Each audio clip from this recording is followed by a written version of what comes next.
Noong 16th century, tinawag itong Formosa o magandang isla ng mga Portugis. Ngayon, ang Taiwan ay simbolo ng makabagong panahon.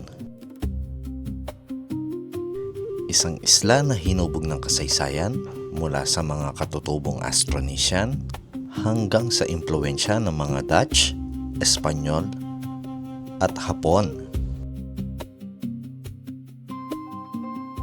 At kung modernong vibe ang usapan, hindi natin palalampasin ang Ximending. Mula sa pagiging makasaysayang entertainment area noong nakaraang siglo, ngayon ito na ang ultimate tambayan ng mga kabataan para sa pagkain, shopping, at street art. Ang dating theater district noong Japanese era ngayon ay tinagurian ng Harajuku at Shibuya ng Taipei dahil na rin sa naglalakihang fashion hubs at food stalls. Tuklasin natin ang kwento at ganda ng Taiwan. Tara, samahan niyo ako sa ating adventures.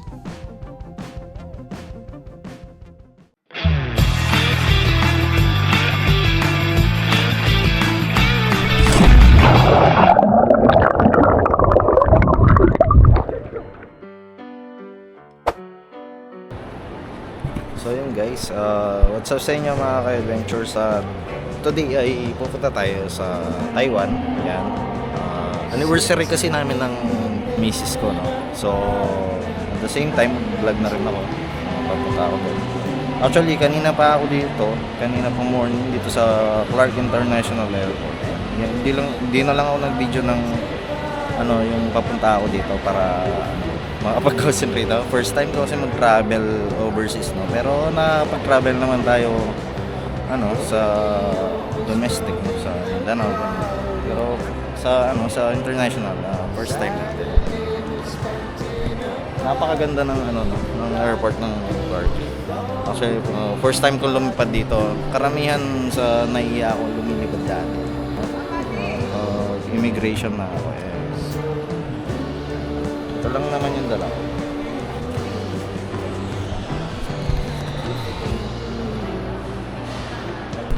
So may nakita akong dito, exhibit. Maaga pa naman yung natin, yung boarding time natin is 11:30. Ganda oh. Ito nyo ba yan?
Layo pala ng lalakarin. Hindi kagaya sa Clark na paglabas mo, yun na yung arrival. Layo pala dito.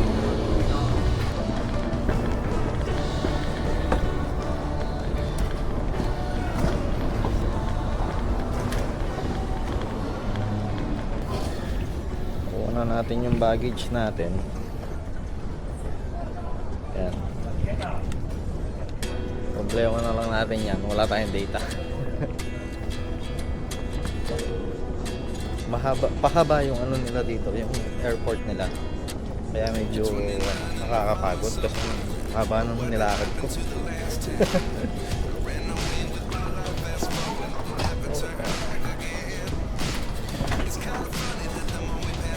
Ayun.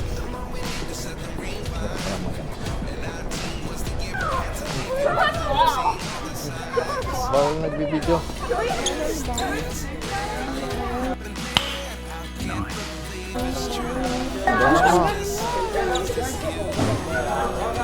Haba ng arrival dito. Hindi kagaya sa sa client. Pag ganun mo nandun na. Haba ng airport. Pagod na ako. Kailangan ko ng kiss pero ayaw. Train arriving at platform 1, terminate here. Please take the next platform. Dito. 电梯关门 Doors closing. Cars going up.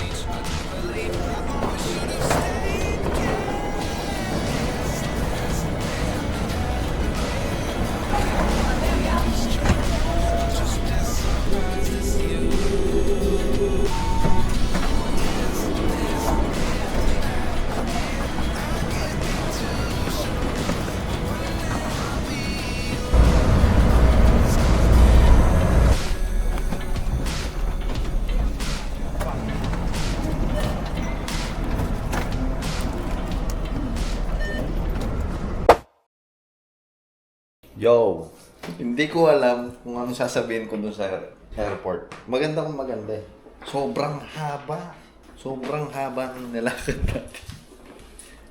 Nasagad yung energy ko dun. Hindi pa naman din ako natulog. No?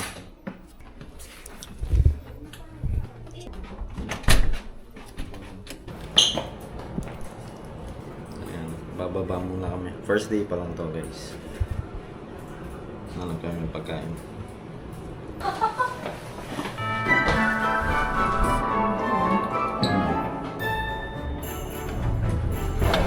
Ayan, ito yung si Mending. Si Mending na ano, parang walking street sa atin. Para sa mga foreigner. Pero less hindi siya red light district.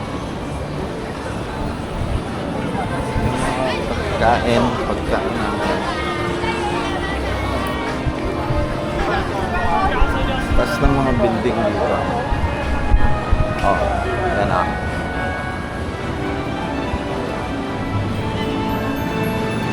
Hi, miss. Mrs. na. Mrs. pala, Mrs.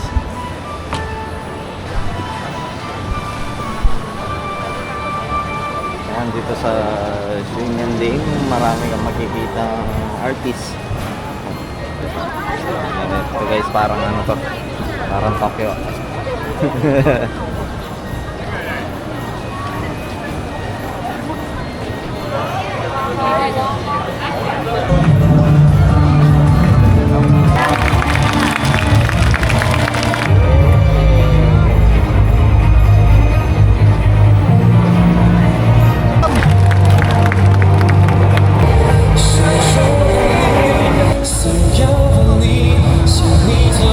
Naalala ko yung yung Session Road ng Baguio. Parang ganito siya. May 7-Eleven. Bakit hindi pa ako kanan lang yung 7-Eleven dito?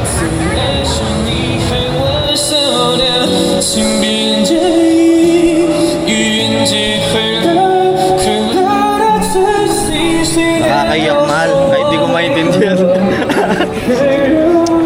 Nakakaiyak kasi hindi ko maintindihan.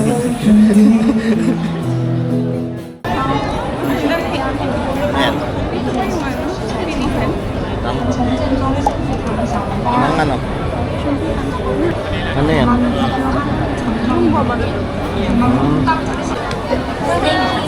Ganun din ba nila ginagawa? Ito. Iba-iba. Kasi sa atin, kambing lang.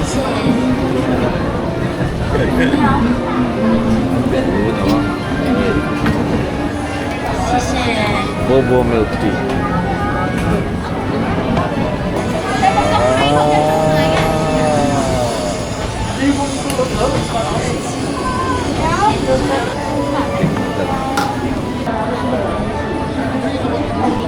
Parang mas maganda kung inumin na natin yan. Kaya nga Baba mo na yun. Anong tawag dito? Tokbaw? Ah, Xiaolongbao. Akala ko tokbaw. Xiaolongbao. Tsaka bobo milk tea. Ay, boba milk. Boba milk tea. Akala ko bobo milk tea. Sarap. Wala lumabas. mainit mahal ah.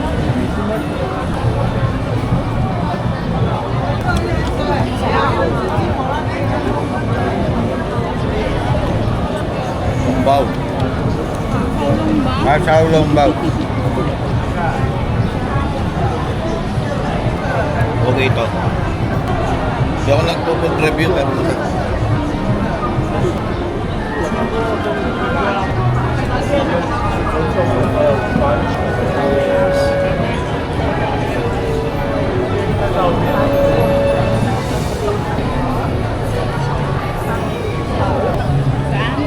Saan nila mabibili? saan? Divisoria. Xiaolongbao ng ano, Simputang. Simputang. Baka akala nyo nagmumura ako. Hindi ako nagmumura. Sing-putang. Hanap pa tayong ano, kain. Ikot-ikot lang kami dito. Ganda ng street na to guys, tingnan. Yung mga puno. Ano?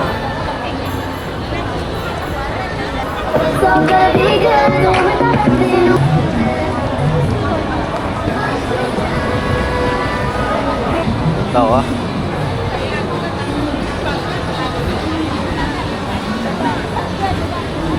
Diba? Daming iba-ibang ano dito sa ano, Ximending. May pagkain, may mga ano, mga damit, pasalubong. Diba?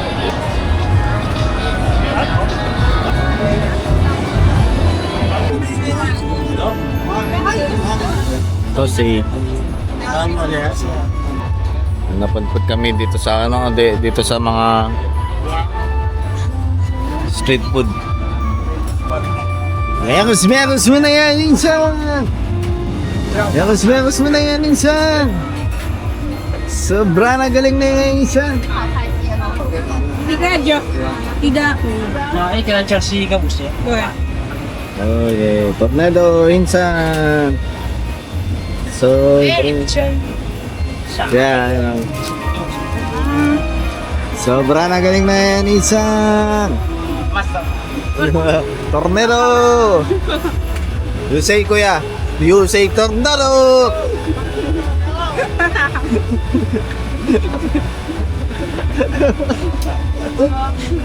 Pero,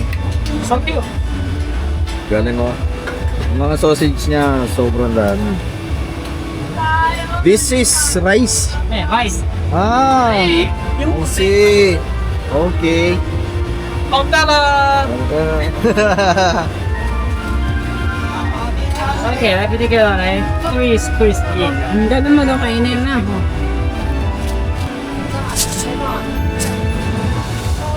Eh, siya, kalaman. Yeah. Thank you. Try naman natin yung sausage. Sabi ni Kuya, tornado! Okay nga naman.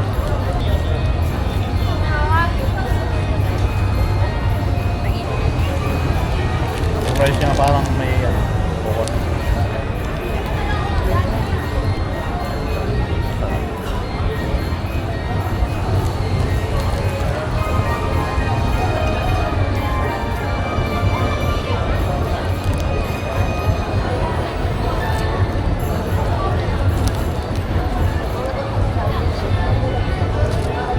Magkapipid.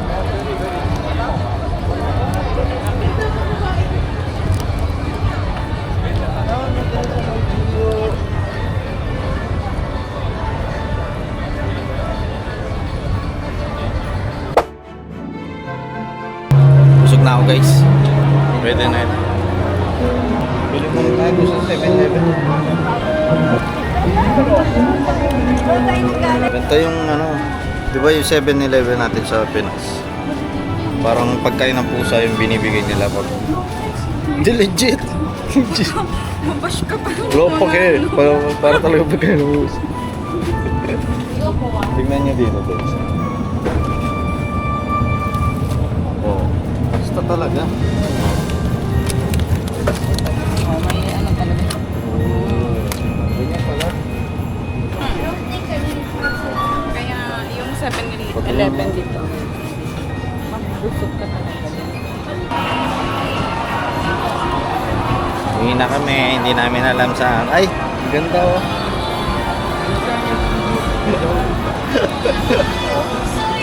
Ano kaya yun? Weird eh, no? Ano kaya yun? Hindi ko alam eh. Dirt shit. Na anong gear? Beer. Ha? Beer. Ha? Beer. Beer. Sa 7-Eleven.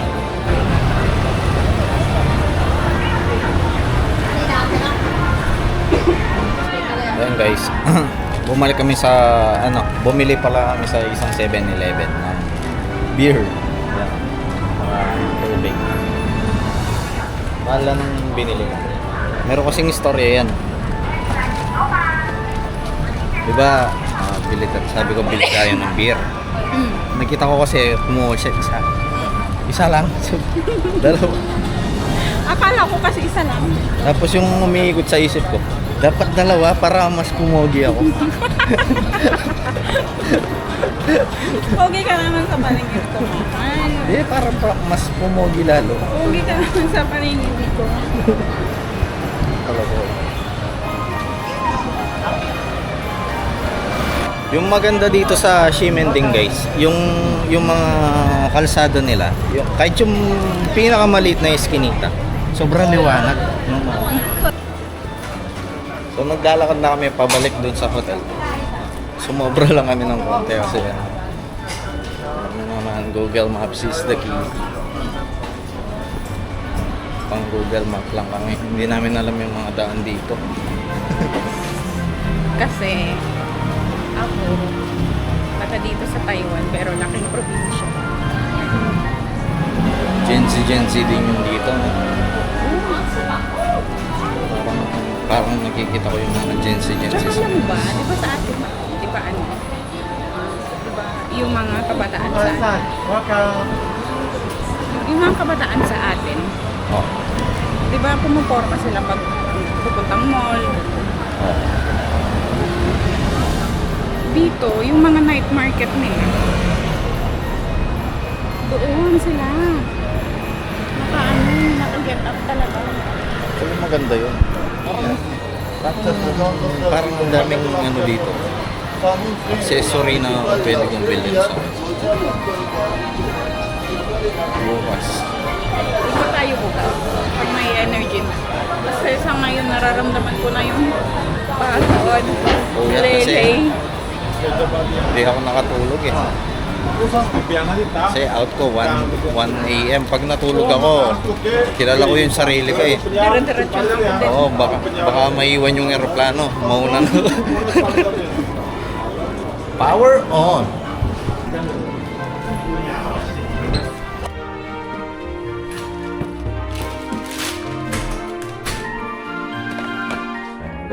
See you bukas.